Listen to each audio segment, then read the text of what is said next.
Okay, okay, hello and welcome. This is Silicon Valley Impact on Tel Radio with Roger Royce. Each week we interview one of the movers and shakers here in Silicon Valley that's doing great things in social impact, philanthropy, or charity. And today we have Purvi Shah from Kids and Art, Healing Pediatric Cancer Through the Arts in Burlingame. Thank you and welcome, Purvi. Welcome to our show. Thank you for having me, Roger. So I guess, first of all, tell us a little, you're the founder and CEO of Kids in Art. It's a 501c3 organization. And I know a little bit just from the name as to what you do, but maybe you could give us a better picture as to what the organization is and what it does. Sure. So, Kids in Art Foundation primarily focuses on healing pediatric patients through art, using the power of the arts and creativity, mainly to mitigate stress, anxiety, and trauma that comes through, just the fact of dealing with treatment and then going through treatment. So, our focus is finding creative outlets for pediatric patients, siblings, and caregivers to really understand how to go through this new normal that they find themselves in. I bet you've been busy these last couple of years with COVID, huh?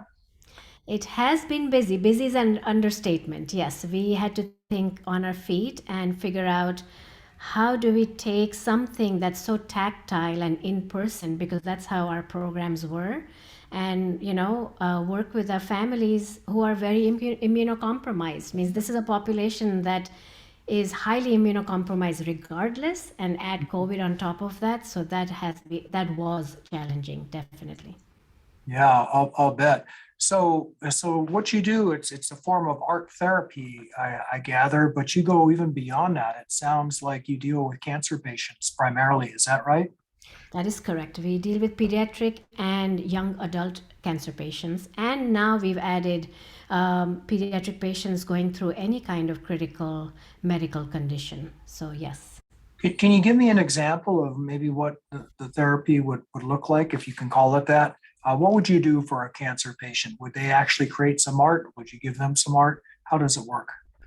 So let me just correct. We don't call it therapy because art therapy comes with its own kind of, let's say, checks and balances. And when I started the program, I really did not want to call it therapy because the children are already going through one appointment and another and being fixed. And I wanted to make sure that our program really let them be in charge and in control of their narrative and their storytelling, and use the power of arts to just say whatever they really feel like in whatever format they want to. So, for example, we will pair them up with an artist. The artist comes with an idea, but we really let the patient, the child, take it wherever they want. There's no left to right for a line, there's no top to bottom, it's really free flowing, and then encourage them in whichever way they think they want to move forward. But what's fascinating is our artist then takes something that the child created and then goes off and creates something of their own, so they are being inspired by the child instead of the child being inspired by the artist. Does that make sense? Yeah, I understand. So you give them a little help, basically. You just assist them in creating some art, and they use that as an outlet. Absolutely. So I understand you're based in Burlingame here in Northern California, but your programs are all over the country and all over the world. Isn't that right? We are all over the country now. That is our COVID silver lining, if I may use that term, because Oh, before of COVID, we were only in Stanford and UCSF, Benioff Children's Hospital. We were in their waiting rooms and working inpatient and on one-on-one bedside. But when COVID happened, we had to move everything online. And now we do have patients from 22 different hospitals coming and creating with us in our online art workshops. And we also took what we were doing in the waiting room and converted into art kits. So now we have art kits being shipped out to 5 hospitals across the country so that children who are in treatment get our art kit while they are in their treatment room or going through any procedures. They can get an art package from us in the hospital. So I see. So they get a package from you that gets delivered to the hospital, and you'll visit them just online through some sort of telecommunications. that is correct, yes. I see. And do you say that things have gotten more busy or less busy because of COVID? It has definitely become very busy because, going from supporting two hospitals to having five hospitals that are being supported right now, and then kids coming from 22 different, treatment centers, that has definitely gotten very busy for us. We are assembling a lot of art kits and shipping them out. Yeah, it's amazing. Well, it's great. Again, this is Roger Royce with Silicon Valley Impact. On Tal Radio, we're talking to Purvi Shah, the CEO and founders of Kids and Art. We're going to take a short break here and we'll be right back and continue our discussion. And resume. Hi, it's Roger Royce with Tal Radio, Silicon Valley Impact. We're back talking with Purvi Shah, CEO and founder of Kids and Art Foundation. So Purvi, from your website, which is kidsandart.org, I'm just reading what you do. The foundation uses the power of arts and creativity to mitigate stress, anxiety, and trauma induced from the diagnosis and treatment of pediatric cancer and other critical medical conditions. So that's pretty direct. And you do this by going into numerous hospitals. You'll send people in, artists that will help children express themselves through art. We talked a little bit before the break about some of the research that's been done, and I understand there's a report that just came out on the effect of arts on healthcare. Can you talk a little bit about that? Sure. So just last year, we came up with a report, Arts in Healthcare. One of our parents who came to Kids and Art because her son was diagnosed with cancer, and she used a lot of art, different kinds of art in her healing modalities just on her own, and she's an occupational therapist. She decided to do her clinical studies and decided to take Kids and Art as her research. And this report really is eye-opening, not for us because we know that art is healing, but it's very helpful to really tell people and make them understand some basic things that, what is the reason? Why do we need the, modalities of art? Because what we've learned, and I'm going to quote a few things, is that frequent and continual stress experiences, such as, cancer, have an impact on early cognitive development. They alter the psychosocial response to stress. They contribute to behavioral issues, and they can also affect long-term mental and physical health. So, participation in creation of art from a discipline chosen by a child allows them to have an engaging, purposeful, normalized childhood experience. Furthermore, creative arts that align with the patient's interests allow for the integration of personally motivating activity in the restricted hospital environment. I think just these two facts in itself really capture the need for us to think at a higher level and think about the whole child in treatment and not just try and treat the diagnosis. And that's really why I'm excited that we have this research in our hands, that we can go out there and educate people who are still naysayers. I still get people who come to me and say, art is a nice to have. It's not a must have. Why should we, spend money or in that, or support an organization that's focused on art instead of someone who's focused on research, because research is going to cure. Correct? So we still have that kind of thinking, and I'm really excited that this research will help us have a much deeper conversation about the whole child in treatment instead of just the diagnosis. So. Yeah, absolutely. And you're kind of going at a little bit different aspect of the disease, the mental health and wellness component as well, I see. So I noticed from your website that you do a lot of events. Maybe they're all online right now here in early 2022, but can you tell us about some of the events that you have planned coming up and how people can participate? Absolutely. So last year we did a fascinating workshop with an author who wrote a children's book on G's Bend quilts. They're from Alabama, and I'm sure some people will think about this. These quilts were made by African American women who were, enslaved, and this was their way of writing stories, like in fabrics, right? So they were coming up with their stories in quilts to keep themselves warm, but it was also their way of narrating a story that they couldn't tell the world. So the quilts were a story. So I got fascinated when that author reached out to me and shared the book, and I said, our our patients have stories to tell, and it would be fascinating to have them tell it in a different way. So we created the quilts. We had lots of people create quilt squares, and now we have the final quilt. And excitingly, the San Jose Quilt Museum is displaying our quilt. It just got hung at the museum. So people can go to the San Jose Quilt and Textile Museum from January 17 to March 27th, and they can see the quilt in display.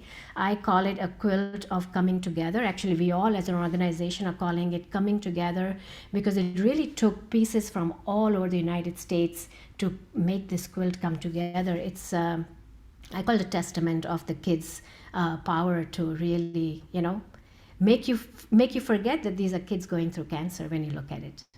Yeah, wow, really interesting. Well, great work that you're doing.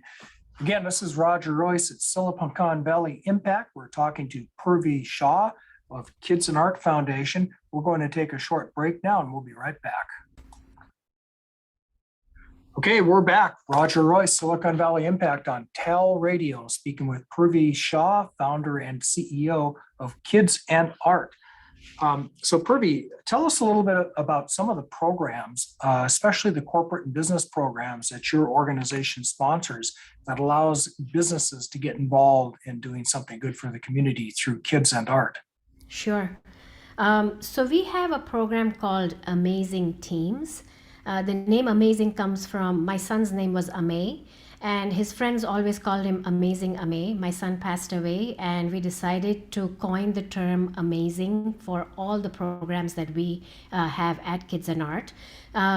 So this program really takes what our patients create in our workshops, and we have developed it in a way that adult teams, like teams and corporate teams that want to get together, use art making as a morale boosting team building event.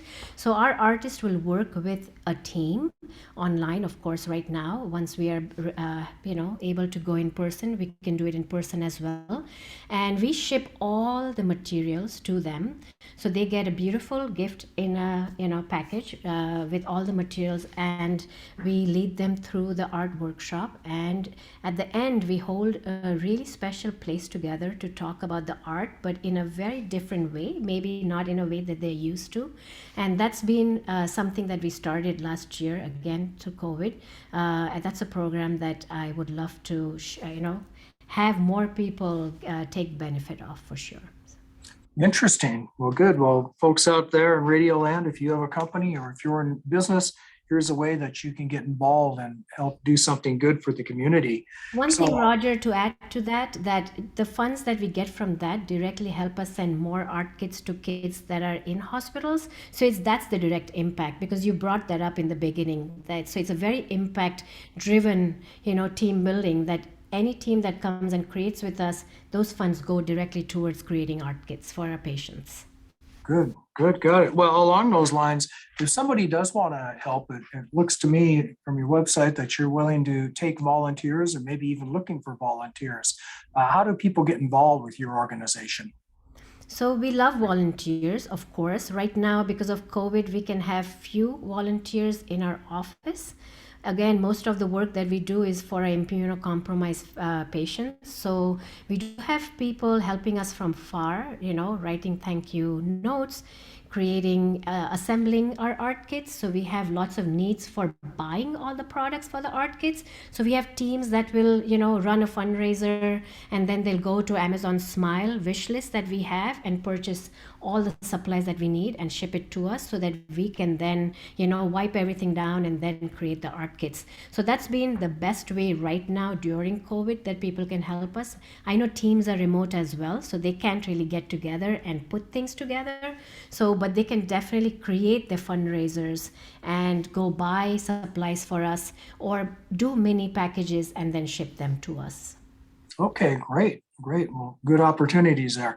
And of course, people can go to your website, I assume, at kidsandart.org, and that's spelled out, kidsandart.org, if they want to get involved, if they want to shop, if they want to make a contribution, or see some of your research or some of the things that you're doing. So what's the next big thing that's coming up for Kids in Art that you might want to announce here? You've talked about some of your events. What's your next big project or undertaking in 2022? So the big project that is coming up is, for lack of better word, it's a subscription art kits. So we have a lot of children that get our art kits at the hospital, right? But we have a lot of patients that are not in the hospital. We are creating art kits where patients can come directly to our site and then get, a whole, then they don't have to keep coming back to us. They will get a year's worth of support from us through these art kits. And that's another opportunity for companies if they want to sponsor. They can get their logos on these art kits. They can also get the logos on the hospital art kits. So that's something I'm very excited about. And then the last thing is we got a really nice technology grant last year. So we were able to purchase quite a few iPads that we are going to be able to send to our different hospitals. But there's an opportunity for technology based artwork that we can do. And so if there are any people out there who like to merge art and tech together, this is the time for them to come and share their expertise and help us create some beautiful ways to share it with our patients. Yeah, well, we're in the right part of the country for art and technology, anything in technology. Does it make a difference that you're here in Silicon Valley? Have you been close to the big tech companies? Has that helped? I wish I could say it has helped. I would say being in technology land and being an arts based organization, I have had to prove myself more and more because I get the question and I get it a lot that art is a nice to have, not a must have. Why should we invest in an organization that is so focused just on art instead of focusing on someone that's doing research so that they can cure the patient? So I would say there are the pros and cons of being in an environment where it's very tech focused. But on the other hand, we have received some phenomenal support from companies and tech focused, board members and advisors. So very, very generous and very grateful for that. Okay, well, that's good. That's good. So it's a little bit of a mixed bag, I guess. Absolutely. Yeah. Okay. Well, this is Roger Royce with Silicon Valley Impact on Tel Radio. We've been talking with Purvi Shah. She's the CEO and founder of the nonprofit 501c3 organization Kids and Art, which assists pediatric patients, children primarily, healing through the arts. So I want to thank you, Purvi, for being here today. And one last question: how do people find you if they want to learn more? Just go to kidsandart.org. We are on Twitter, we are on Instagram, we are on Facebook, we are on LinkedIn. They can just go to our website and they'll find all the information over there. Okay, that's great. So thanks again, Roger Royce, Tel Radio, and we will see you next time.